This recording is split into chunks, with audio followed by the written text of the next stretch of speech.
हमने किया भरोसा, हमने किया भरोसा, तुमने तो रुला दिया है। क्यों हो क्यों भुला दिया, हो क्यों भुला दिया।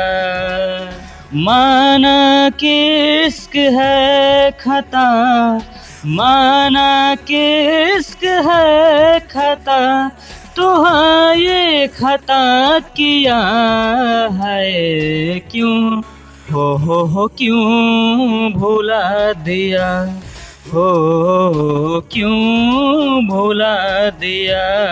तो भैया लोग ऐसे ही नया नया सॉन्ग सुने खातिर हमारी चैनल के सब्सक्राइब कर ले हम जा, और हमारी वीडियो को लाइक और शेयर कर दे हम जा। मिलो हम तब तक के लिए अगला वीडियो में, तब तक के लिए थैंक यू, धन्यवाद। जय भोजपुरी और जय हिंद, जय भारत।